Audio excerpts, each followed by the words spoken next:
everyone achatera live, go and follow my page. Rinonzi Hand Leon's live hot topics. Hand Leon's live hot topics. Sorry guys, I did the live but wrong page. Talk about the page kwangu. Hand Leon's live hot topics.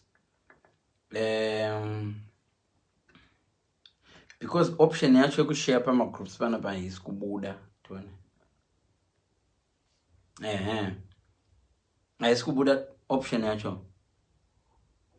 Irito nditi ndaita ndiri kufidza mena aiwa papa page apa ndifanira ngechita my life. Tokona kuti gaga but no guys.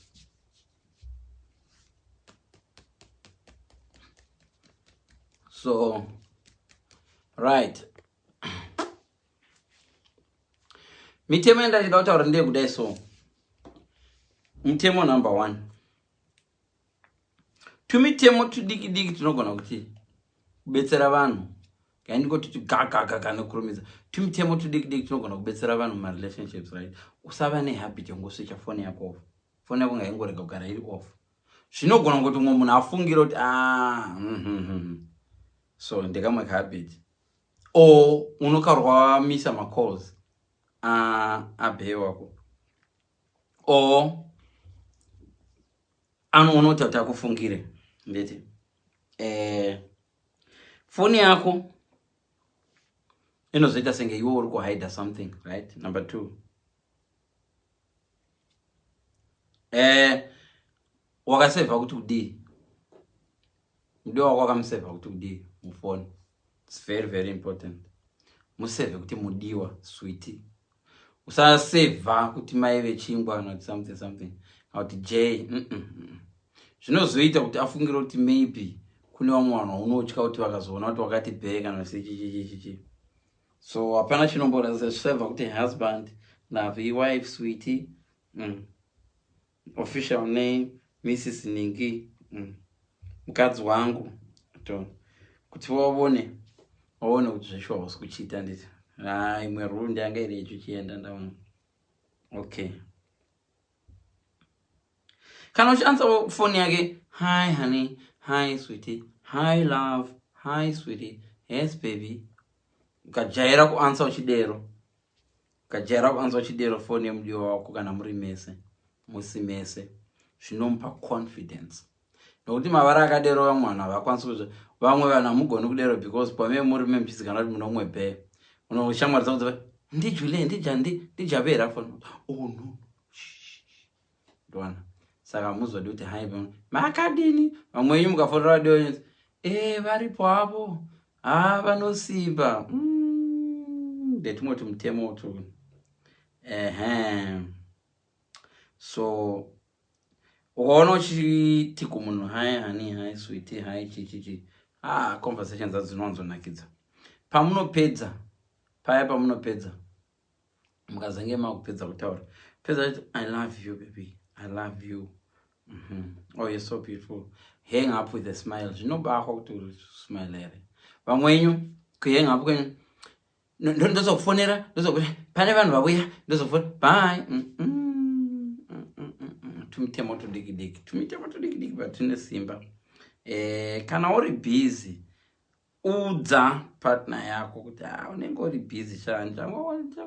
Dzidza kuva ne text message kana prompt message here kuti not I'm busy, sorry, I cannot take this call. Iri text message.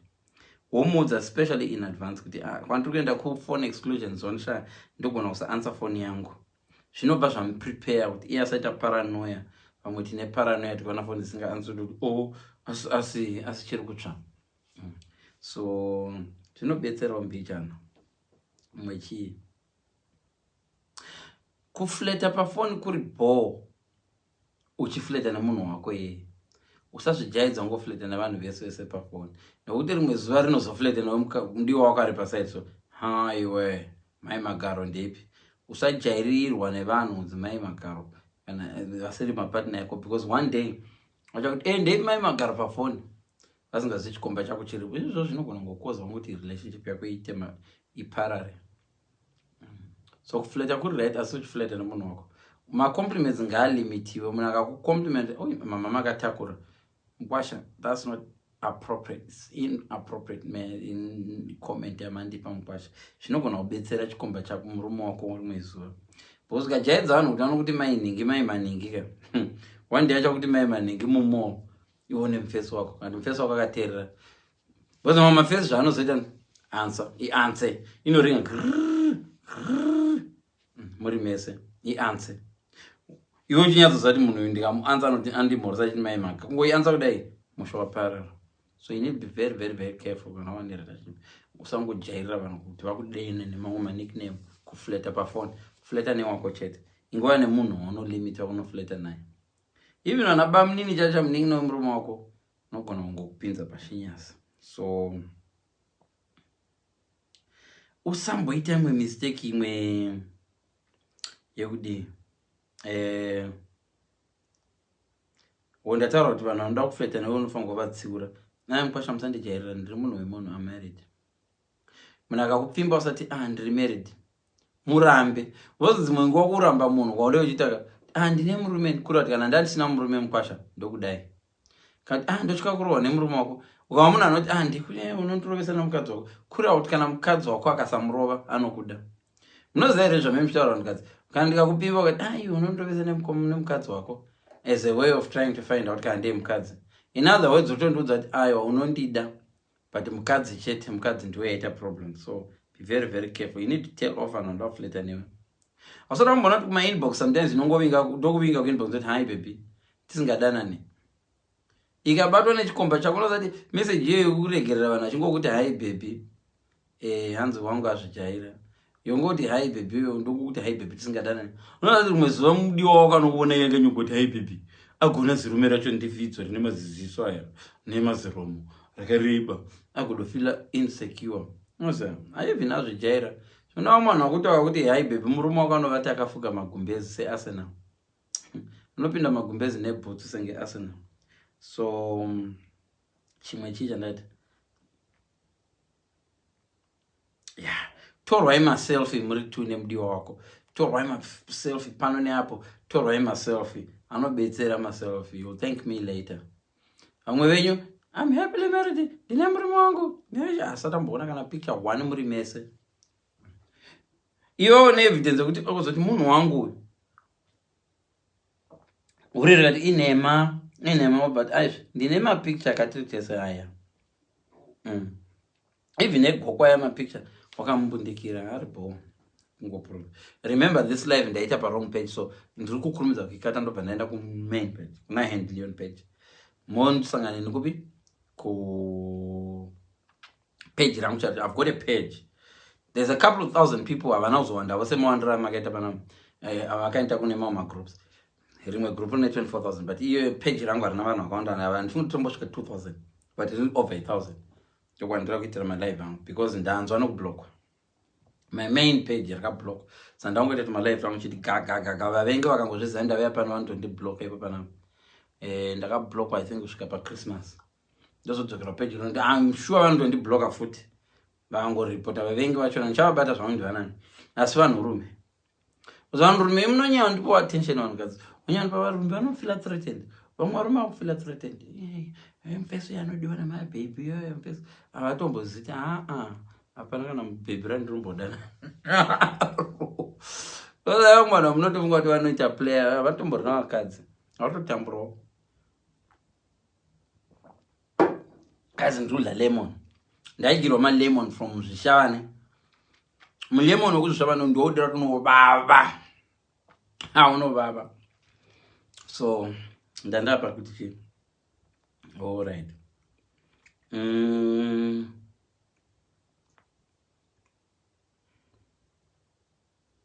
Okay, kana kuri kuti maenda zveniporedate. Sichisiya phone right. Garwaisiya motikari kana iviga phone.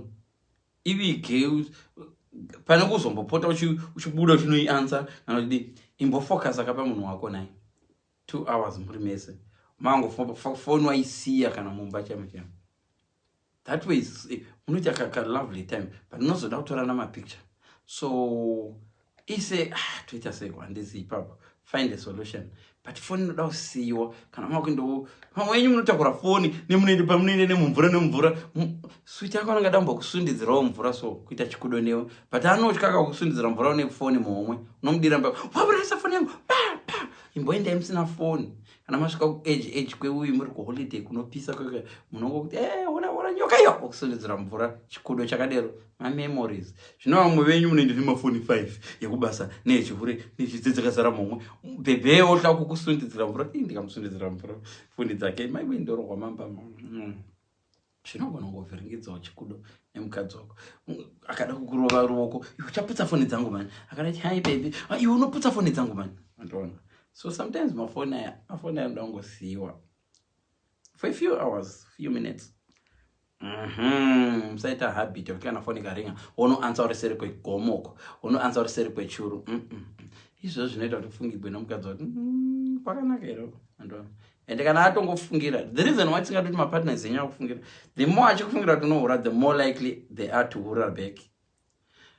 Munhu akangofungira kuti unohura iwo atova likely kutokuhurirawo even asiri hure, because akazopfimbiwa nomunhu anomuti iwe pamwe utohurirwa izvozvo chindinyema anowana reason yekubva but asanenge ane point munhu ndiri kuhurirwa and same face achinoansa foni kusina ntwana vapfimbi chavo chavo vanoziva kupfimba anokupfimbira mukadzi wako so achikudza zvinhu zviri real kuti iwe pamwe murume wakarutohura unoziva asi iwe chindinyema ona munhu avhura munhu wahura, but I'm not saying vese ndizvo vakaita right. Ndakuda kurumidza pedza so ndatusa answer uyu usanoanswera kure kure unozofungibwa.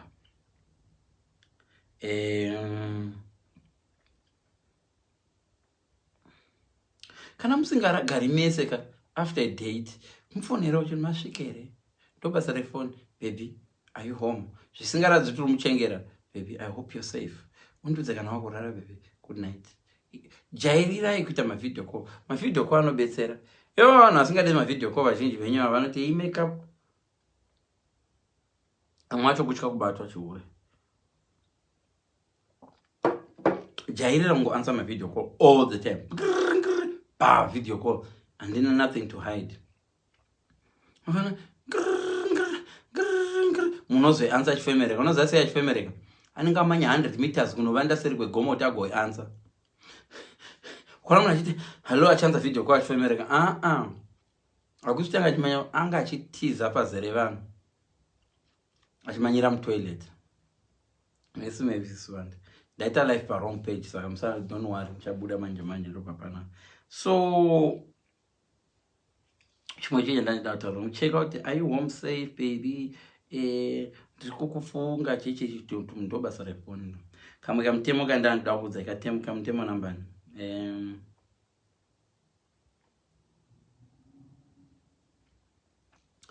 Usaita zvachihendiliona. Kana partner yako isinga answer phone. Uchiziva kuti pamwe ari kubasa kana kuti ari kupi.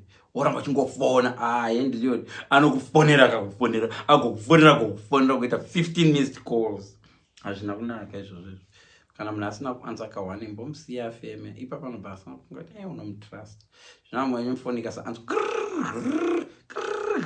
unoona une 35 missed call in 2 minutes. Wakanyorwa kuti chienda newe mudiwa wako pamwe ari kutoilet sauri mudiwa wake idhodhi. Twana. Chienda nemudiwa wako munyowani wawana. Aiwa izvo munhu ari mutoilet. Saka kwaari unokuchiti samudiwa wangu idhodhi. Because ndo kwanga ari kutoilet zvisipo. You only look like munhu anonega. Kana uri mukadzi she's nagging, uyu anonetsa, is a pest. Ndonoona. So partner yako inopedzera unogona kuzorambwa kana usingagone bondo. Chimwe chochonetsa chondichengera futa chigona kukwira ndono. So kana ukaona missed call kubva kupartner yako, try to call back as soon as possible. That I'm fine, sorry I missed your call. Uchi explain, baby I missed your call. Zvizhinji mamwe arguments anoitika ndeyekuti me mango answer zvisiri right. Wanga chide. Kwakanaka here kwaunofondera baby are you okay? I'm fine and I miss a call yako. Some soft nice. Tumitemo tudiki tukatibatanza tumitemo togono vakamusha. Chimwe chifuti chimwe chita ndasiri call back kana munhu wamisa call yemudiwa wako uri uchismile. Do you know kana uri pafoni uchismile zvinohwikwa? Hi. Unotonzwa kuti kusima. Hi. Hi. Pafoni unotonzwa kuti handisi kusima. Hi. Hi. Unotonzwa. Hi. Hi. Uri pafoni unotonzwa munhu arasima. Hi baby. Honey. Hi baby. Hi baby. Hi baby. Hi baby. You can tell pafoni. Many people don't know that. My phone manners. Pane zvinhu zvakawanda zvinoitika uchifona zvinotonzwika. Ndaipe mwanangu. Kuri sei kuBritain? Unotonzwa mudhara ari kusmile. Kuri sei kuBritain? Unotonzwa mudhara ari kuzati usasina kutumira mari kuri sei kuBritain. Wakanaka here? Musoro watema mwanangu. Mbudzi yako yakamedza badza. Saka toda kutoenda kuvet zvapanoda $1,000. Ubva unoti mudhara ari kusmile. Kuri sei? Zvanhai mwana. Unonzwa kuti mai vari kufara. So be very very careful how you answer my phone in. Very very careful how you answer my phone because zvinonzwika pafoni. So chimwe chii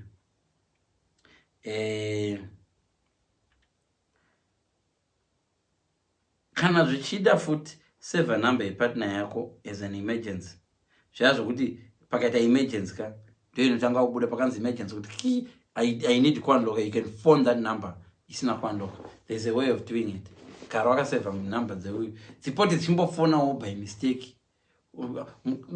Sorry, ya phone iri mupocket. Zvinonakidza kuudza munhu kuti phone yangu yakufonera mupocket. Kura kuti iri pama top calls. Zvinoshowa munhu kuti phone yako igara iri pama top calls. Iri pa top. Yandifonera mupocket. Fara kana mudiwa wako achikufonera iri muhomwe. Uchimunzwa achiti hosha. Achifamba. Dzimwe dzenguva fonawo by ita senge wafona by mistake. Ndakudzisa chitsotsi. Ita senge wafona by mistake uchitaura nezvemudiwa wako. Hey guys, I'm married man. Ndisiye zvenye. Vanofara. Bacha chitsotsi chandokudzisa. Ita senge wafona by mistake. Utanga kutaura neshamwari dzako muchita senge muri chitsotsi ichocho handidi kudzisa chirege ndirege zvangu. Chiko, baby, murume wangu ndomuda. Izvo rita singafona by mistake izvo rita nebune. Chitsotsi chatinoita isusu vafana vekupi ukuwana zvishiva manhu masvingo vari smart. So munhu kumasvingo akavhumuka usiku usamuteerera because togona kuvhumuka nemhaka usiku. Iwe ndisiye mani ndine murume. Ndisiye mani ndine mukadzi. Ndakaroora ini. Ugofamba uchifara kuti hari huri izvo riri kukutrika harina kumborara ere. Nitori trick yekuti ugofunga riri faithful. Riri chihura zvakaipa hanzi iwe. Woita singori kuvhumuka. Pastor, murume ndomuda mhano. Roora simusoro bhanguriri. Ukataura kuhope, kana uda una partner yako, maiwe. Hapana chinhu chinodiwa nepartner sekukuteerera uchitaura kuhope. Ukatsunurira nechokorokoro chohumana kuhope, ndoda kunzwa kuti unoda kudii. Kana uda kuona kuti unoswera wakarambwa. Ite vasikana Julie uri kuhope. Iye mukadzi wakachinzi Jesse. Aiwe. Mbama unorohwa kuhope ikoko. So vanokuteerera. Kana uchida kukumbira anything kumunhu wako ita senge wakarara. Aiwe. Uita senge uri kuvhumuka. Ndinomuda murume wangu anenge akaomera. Ameno kuti kuomerere kakusha. Ndachiti kudii kuhope. Wadomuudza nemunyato kisiya zvokuomera izvi baby. Iwe tamba nemapsychologist. Asi hazvishande kwandiri zvoshanda kune vamwe varume. Ngohumana wori kuhope ikoko. Kana asingaiti bonongoita senge uri kuhumana. Havadiwo. Ndinoda mama kuti vandivate but havadi. Kundiri kutaura ndiri kuhope. Sorry. Hanzi usahumana asi. Wakahumana unoti. So chimwe chii avoid fights man panyaya yefoni. Musagwirana foni. Foni ndo chibuza. Misha mizhinji iri kudivorce iPhone. I'm telling you 90%, almost over 80% of my divorces are phone related. Ini yangu relationship yakapera nokuda kwefoni. Phone wakabata text message 1 AM rimwe ratext wrong time. Wadoba kwachihure. Kudhara kusina mafoni chihure chasinga. Madivorce anga asina kuwanda makore apfuura nokuda kwesocial media. Social media yakubatisa vanhu. Uri kuita zvinhu uri paFacebook. Picture yako yalika. Pari kuita zvimwe zvinhu wafilmiwa. Social media is the main cause of my divorces. Eko zvino. social media number 1 pakukoza divorces, because zvimwe zvinhu zvasingazibudi kudhara zvakungozobuda mazuva ano easy nenyaya dzemafoni idzodzidzi. Saka avoidai kurwirana foni and usahang up. Vazhinji venyanhukadzi muno nevanhurume unokata munhu achikufonera whatsapp, I hate you, wakata but 10 minutes later wangukufonera. What's the point? Kana wadokata chikata forever upenyu hwako hwese unomukata umfonera after 20 minutes. What's the point? Hapana message wasenda, unlike iyo message warosenda ndekuti unomunyengerera. Anyway, ndona saka naita zvinhu zviri negative zvinokuaffect. Musadiscassa kubopoto pafoni. Foni haisi ball. Kana maita quarrel, shamari driver uinde unomona face to face. Mashoma mauya anoresolve over the phone. Trust me guys. Mashoma quarrels anopera zvakanaka over the phone. And a text message. Unozwa text message ukasiya kakoma. Unokwanisa kunyora zvimwe zvinotyisa ukarangwa. Ukanyora kuti I wish you were here.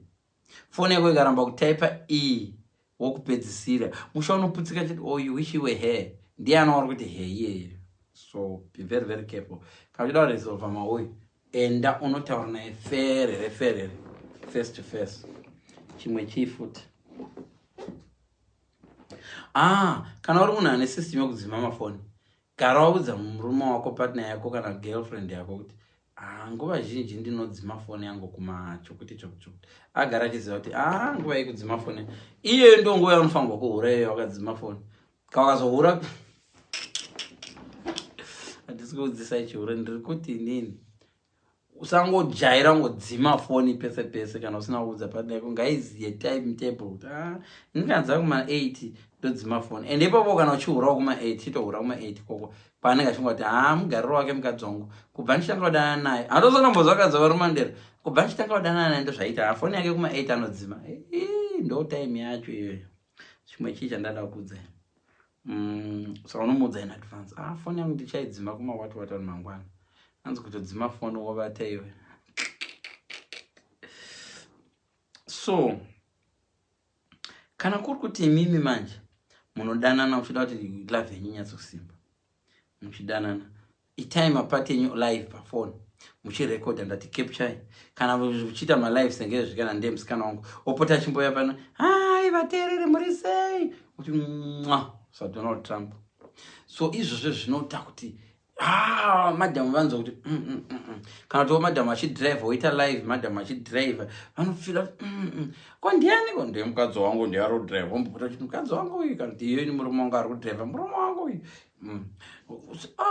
Kana hapana chinonakidza munhu anodana naye sekuziva kuti ndi official. Hazviregesi chiurazvo, because even small house dzimwe dzechikuzi une masmall house anotoziva tune mukadzi anotofarira anoita kutaura kuti it's okay ndimaini now. Senge manigerian anotokurega muchidana. Vazhinji vakaroorwa nemanigerian, so manigerian women they don't care. Vadonzwa todana muZimbabwe havakucounti. Ndine mafriends akawanda kuNigeria. Havatye kuti murume wavadane muNigeria nemuZimbabwe.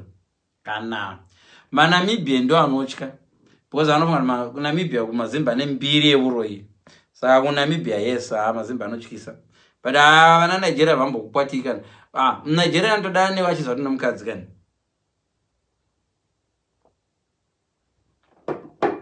Nigerian ladies vanototi murume wangu ari kugadzirisa mapepa nemuZimbabwe. It's okay. He's going to see his Zimbabwean girlfriend, wife. Havati count isusu maZimbabwean, maNigerian.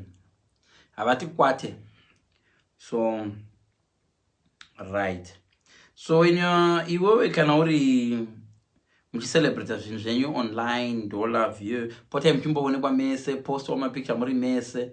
Izvozvo zvinotapudza chihure, zvinoita kuti vanhu dzimwe dzenguva futi vasatamba. Kuti vanokuona pasocial media akati Fidzo koyo wava naye ndiani, ndinombokuonawo naye palive kwanaye Fidzo koyo wava naye ndiani. So social media inokwanisa kubatsira, torwai muri mese.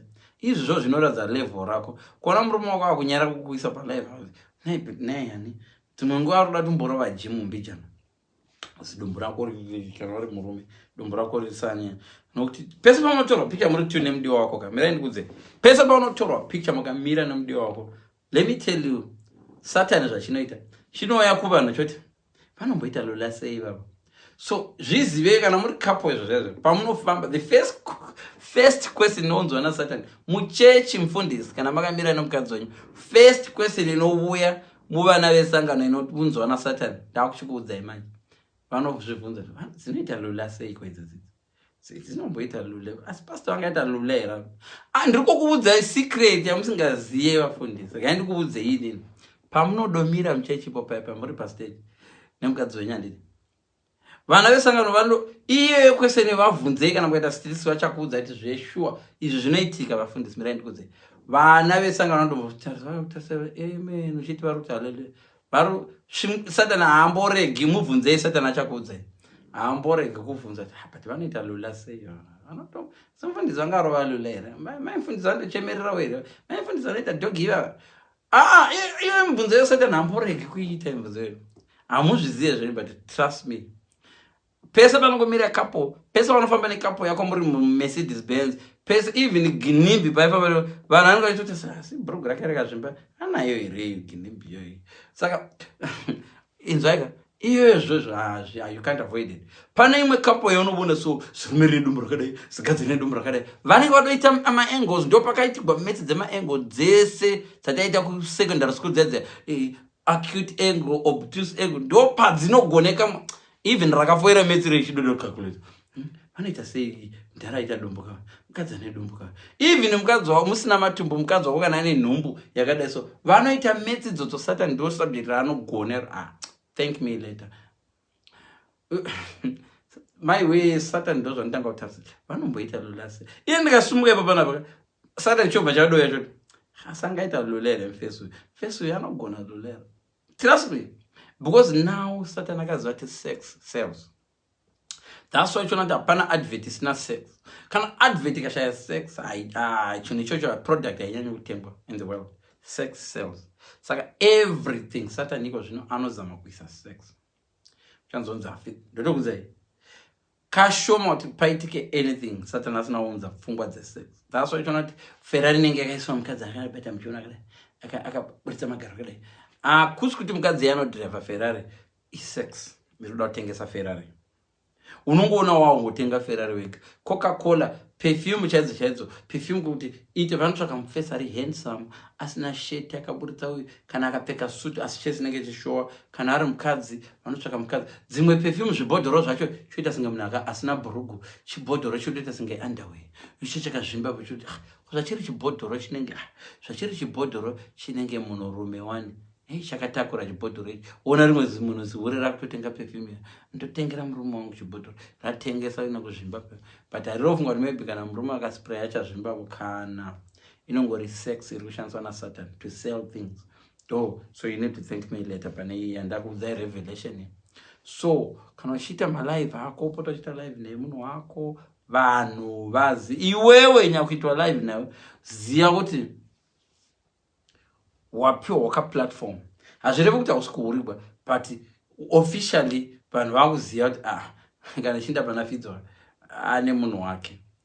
Ndona zvino vazhinji venyu kana chiita live usabudira wakadai mani indo wakadai I'm happily married. Sirume racho karicha live richinukidza kuti endai nokuseruko chero vana varo hariditi vavonepwe karichiita live hari rombo by muta uchiona rakaburisa maziso richita hasha kuitira hasha kuti musabuya mani kandichiita live haridi uzikamwa rine vana ziplayer. So ngatidzidze izvozvo. Chimwe chichi ndada kutaura ndati don't let your partner right here.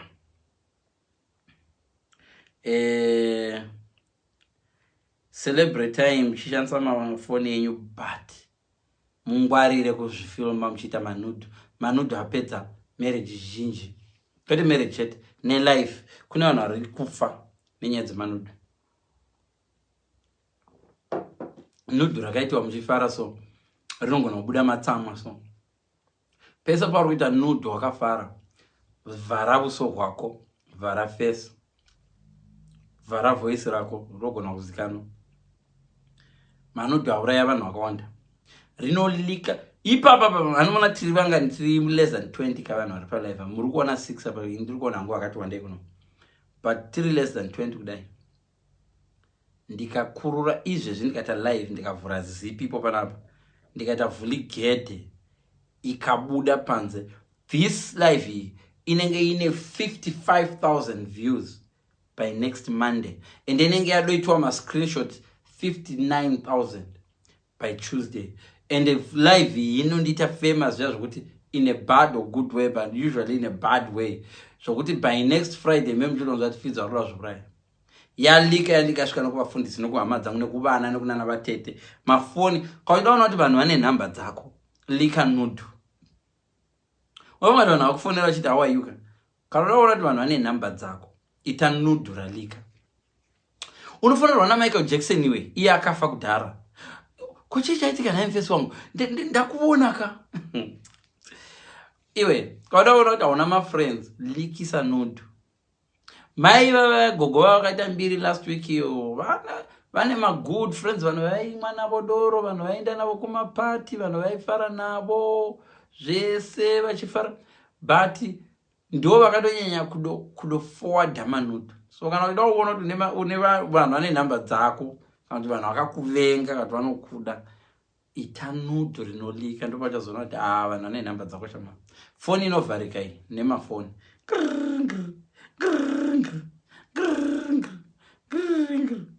For a month and a half. So be very, very careful. Ipapo ndo panofanirwa zati ya.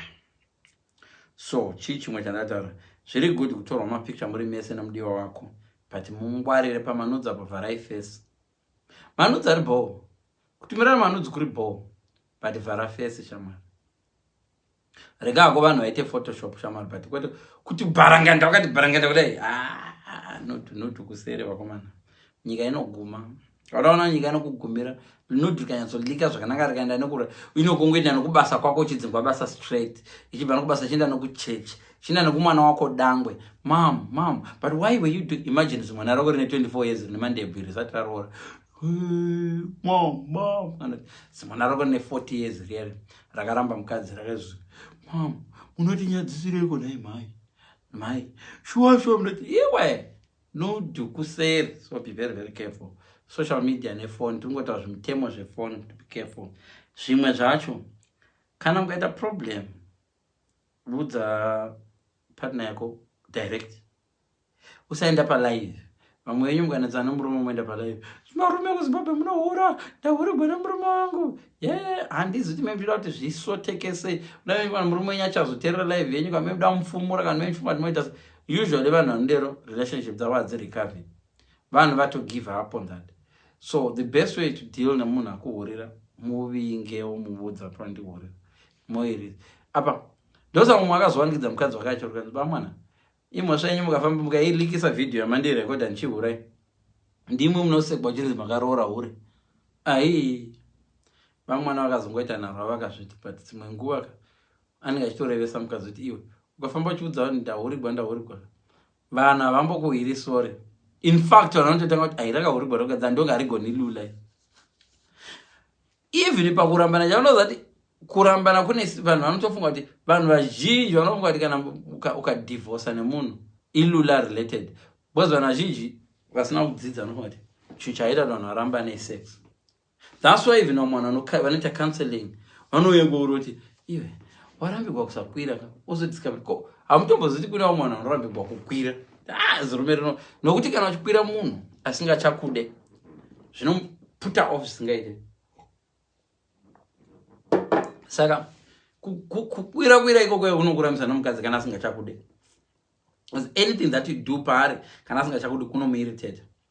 Saka musangowasuma kuti munhu arambirwa kuti aite bonde.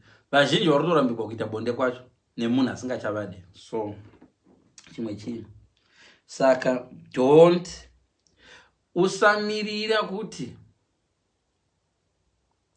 mukadzi wako azoita zvokubudziwa na someone kuti rari palive, mamboriona zvaraita palive, kana kuti murume wako aita zvokuudzwa kuti kwewe wamboona zvachiita mukadzi wako palive zviri nani umuudza ndakuita live azviziva kuti ndikuita live. So partner yako ndo inofanirwa kutanga kuzviziva. Vanhu ngavati vachiuya even uchipimba munhu une mukadzi we kupimba munhu une mukadzi azvizvo zvinyowani. Kupimba uchireva nhema ndo zvinyowani ndo zviri zvinyowani but zvinonyadzisa. Unoti mamwe marelationship enyu anopera nokuda kwei wakarega kuudza munhu angagara achitokuda.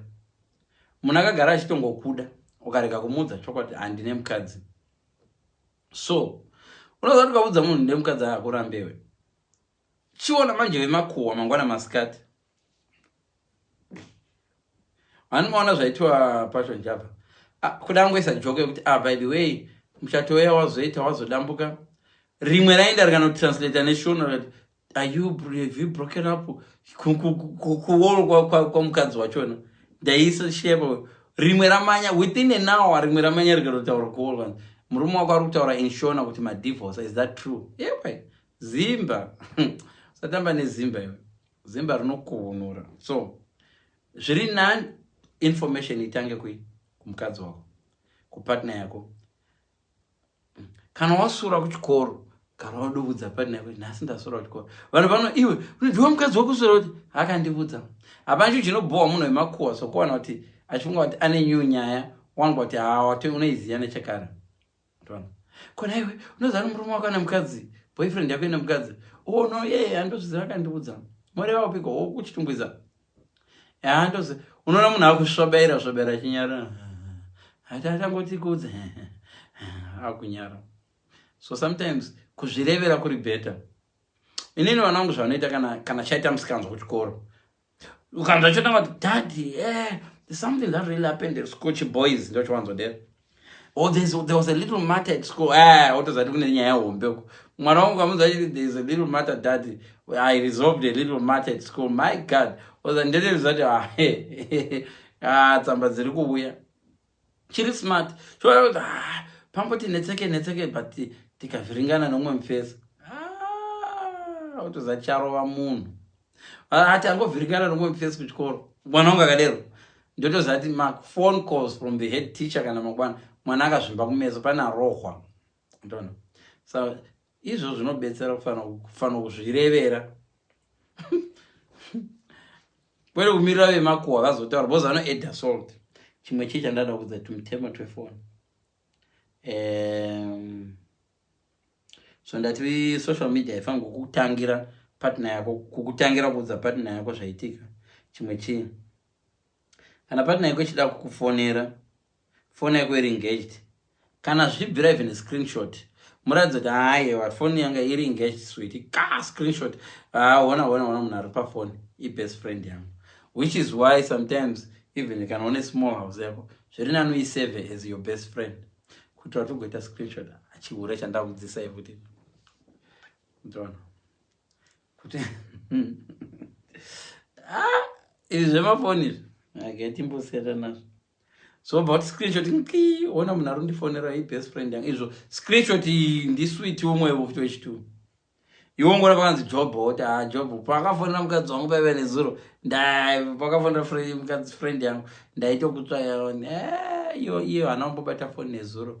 Unoziva mafriends anofiga zvinye mafriends anoviga nyaya especially boys kana funga ndonyeba itiune boys rako ipapapo boyfriend yako muhusband yako wofonera husband's friend iye ari paside newe izvezvo wobva naiwe murume wangu ari kumba kwako here uone kuti varume tonyeba sei unori kuti buda izvo zvaenda pamashopu iwe unaye pana kubvazati varume vanosapotana chiuru nevakadzi vanozviita futi pota muchizviita it's an experiment yakanaka fanisi toda maexperiment tovanhu kungoita maexperiment itai ka zvandakuudza izvo ndakakupa experiment 1 ndakati itai experiment iyoyo. Number 2 musi wevalentine chinjanai phone vanhu vari single vawande kungochinjana phone 2 days before valentine umwe wogara neimwe umwe wogara neumwe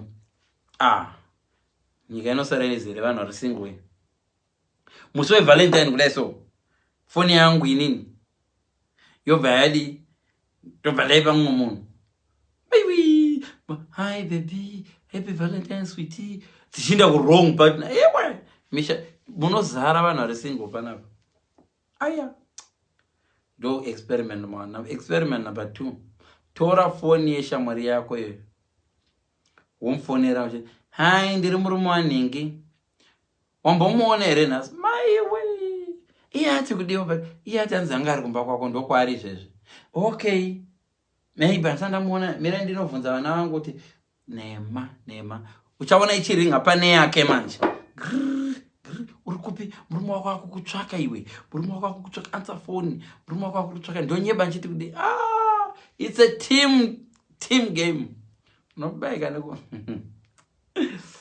ava anodana mabest friend mangwarire right chimwe chifuti saka zivai kuti mulove chakakosha kucommunicate ukonoona munhu anocommunicate ari muface kana kuti mukadzi parudo une advantage huru. Don't let go of that person.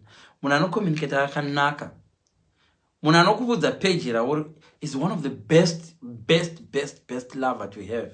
Munhu anonzwa kuti aiwa zvazvisi kundifadza izvi aiwa zvandisi kuzvifarira izvi hazvina kwazvotisvitsa izvi munhu ari nani. Vamwe vanhu vasingacommunicate vanenge akanyarwa kuti zii akabuda marriage kudhara akakuramba kudhara iwe uchifirira uchinotenga zvinhu uchitenga stand mese munhu akakuramba kudhara. So munhu anocommunicate ari nani anokudza kuti aizvandizvifarira ndakakutsamwira nema muzvinzwisisi. Munhu anocommunicate anzi uyu ndichadhila naye maiwe munoda vasingataurika muchazoziya. It's your role for to mese mucommunicate. Pasava neumwe anoforsa conversation because amwani unonzwa kuti relationship kai unodomirira kuti iye atanga kuti hai chero uri wamutadzira wakamira kuti agotanga kuti hai zvinotanga zvidero but muso anorega anenge atoenda. Ngazvive both sides fair. So iwo kanzwa kwachiti ndinonzwa musoro kana partner yako ndinonzwa mabayo tora phone yako ise kure ari kuda attention maiwe malovers anda attention kwero kuti urunzwa mabai ari kubai nechepapi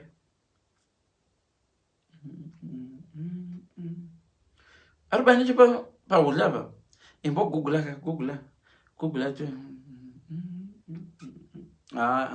kana partner yako especially vakadzi vakati ndiri kunzwa gumbo kana ane especially ane nhumbu munhu ari kundikava haasi kuti wamwa mapirizi ari kuda attention yako ari kukava baby are you okay kutsvaga uda kupurudzigwa dombo dzimwe nguva chimwana chaisina kutombokava chachanguti hai vakadzi here vangoda attention zvino iwe musoro pangu ndopaunenge uchitamba xbox kobara arsenal yacho iri kurohwa futi mukadzi anenge achingoona loser izi rume rinoda arsenal irungoshapa anenge achidongorerwa sisco rume ringowacha arsenal yaro ichirohwa apa indiripo mukadzi wacho ucharohwa nearsenal kundichirohwa futi kuzasi nemwe murume.